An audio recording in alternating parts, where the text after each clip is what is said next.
Answer, question answer, question answer, question answer, question answer, question answer. जय हिंद, स्वागत है आपका अपने YouTube channel exam vibe Bihar पर। आज की इस वीडियो में हम लोग देखेंगे कि 3 अगस्त 2026 को हुए ग्रुप डी के एग्जाम में साइंस के जितने भी प्रश्न पूछे गए थे वह प्रश्न सीधे एनसीईआरटी से पूछे गए थे। वो भी लाइन बाय लाइन आपको मैच करके दिखाएंगे, तो वीडियो को पूरा देखिएगा और चैनल पर नए हैं तो चैनल को सब्सक्राइब कीजिए और अपने दोस्तों के साथ शेयर कीजिए, क्योंकि ये एकमात्र चैनल है जो आपको इस तरह का एनसीईआरटी प्रूफ वीडियो आपके लिए लाता है। तो चलिए देखते हैं। फर्स्ट प्रश्न है आपका कि न्यूरॉन का कौन सा विशिष्ट भाग अन्य कोशिका से रासायनिक या विद्युत संदेश प्राप्त करने के लिए जिम्मेदार होता है। तो इसका सही जो आंसर होगा वो होगा डेंड्राइट ध्रुमाकृत। अब देखिए ये प्रश्न आपको कहाँ मिलेगा। तो जब आप एनसीईआरटी क्लास 10th का पढ़ेंगे तो चैप्टर नंबर 6 है नियंत्रण एवं समन्वय।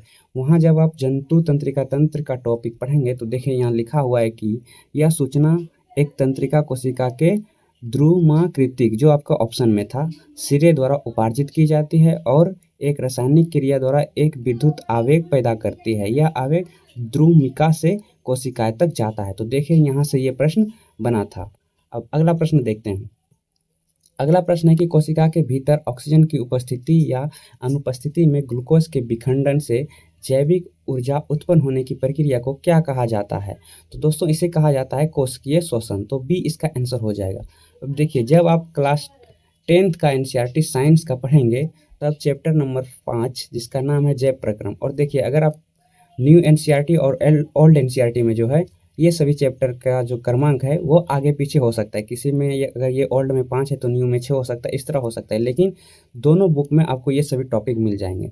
तो देखिए जब आप ग्लूकोज का विखंडन होता है और ऊर्जा बनती है तो इस अभिक्रिया को कहते हैं कोशिकीय श्वसन। कोशिकीय श्वसन।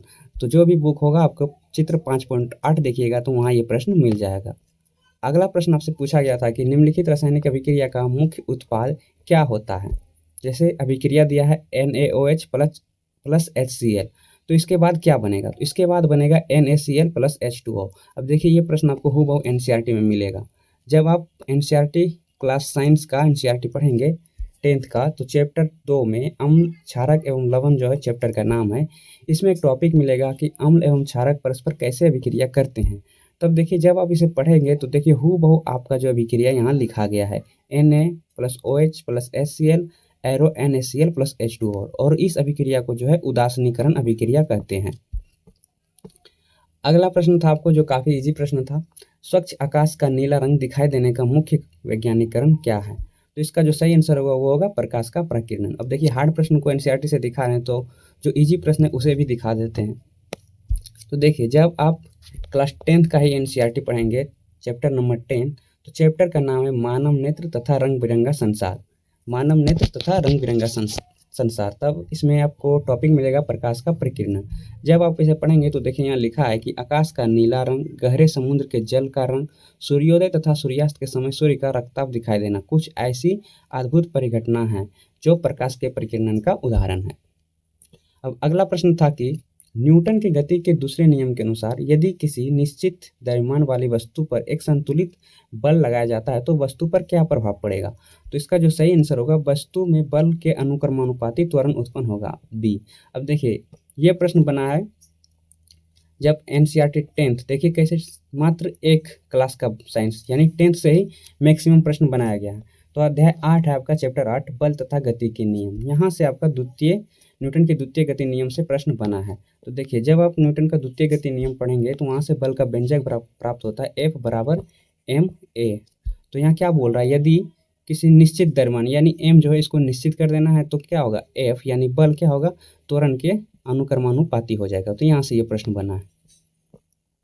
अगला प्रश्न है आपका कि निम्नलिखित में से कौन से पदार्थ यौगिक अपघटन अभिक्रिया प्रदर्शित करते हैं, यानी अपघटन अभिक्रिया का उदाहरण आपसे पूछ रहा है। तो इसका जो सही आंसर होगा 1, 2 और 3।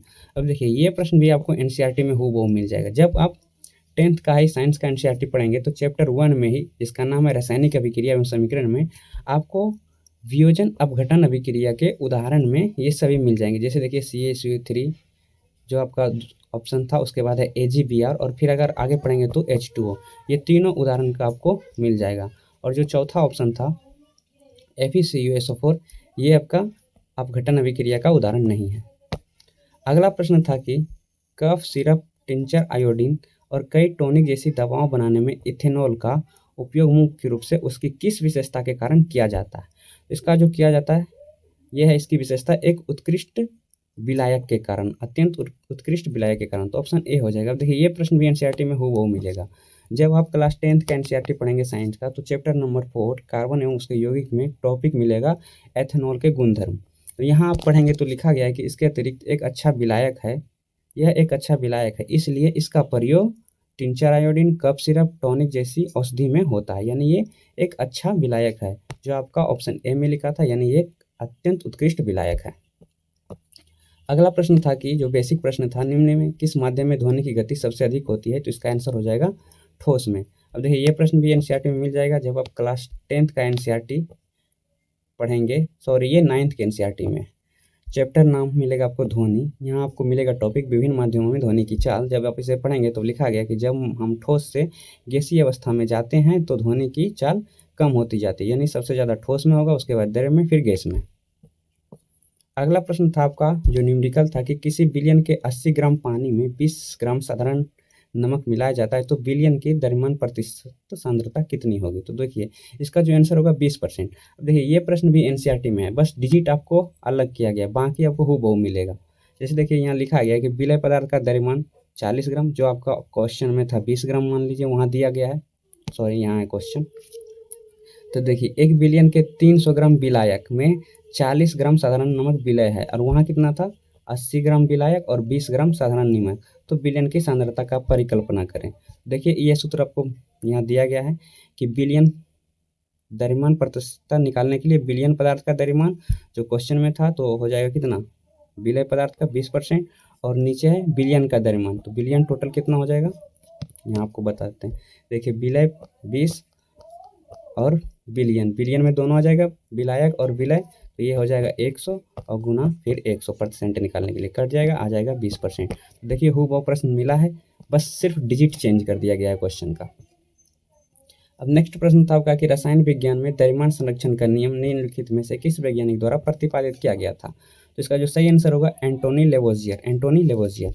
अब देखिए ये भी प्रश्न आपको एनसीईआरटी में मिल जाएगा जब आप 9th का एनसीईआरटी पढ़ेंगे। चैप्टर नाम है परमाणु एवं अणु, और अध्याय 3 आप पढ़ेंगे तो यहाँ मिल जाएगा रासायनिक संयोजन के नियम, जहाँ बताया गया है कि लवाजिये एवं जोसेफ प्राउस्ट ने बहुत अधिक प्रायोगिक कार्यों के पश्चात रासायनिक संयोजन के नियम दिए थे, जिसमें 2 नियम होता है रासायनिक संयोजन में। पहला है द्रव्यमान संरक्षण का नियम और दूसरा स्थिर अनुपात का नियम, जो आपको इसी चैप्टर में आगे पढ़ने को मिलेगा। अगला प्रश्न था कि खाद्य श्रृंखला के अंतर्गत निम्नलिखित में से किसे प्राथमिक उपभोक्ता के रूप में वर्गीकृत किया जाता है। तो ऑप्शन में था आपका शाकाहारी जो है प्राथमिक उपभोक्ता होता है, तो ऑप्शन सी इसका आंसर हो जाएगा। अब देखिए यह प्रश्न भी आपको मिलेगा जब आप क्लास 10th का एनसीईआरटी पढ़िएगा, तो चैप्टर मिलेगा पर्यावरण से संबंधित, वहाँ आपको आहार श्रृंखला एवं जाल के बारे में देखने को मिलेगा, और इसे आप पढ़िएगा तो आपको पूरा समझ में आ जाएगा कि ये क्वेश्चन यहाँ से बना है। तो देखिए ये प्रश्न कुछ ही प्रश्न थे जो आपको एक ट्रेलर के रूप में दिखाए हैं।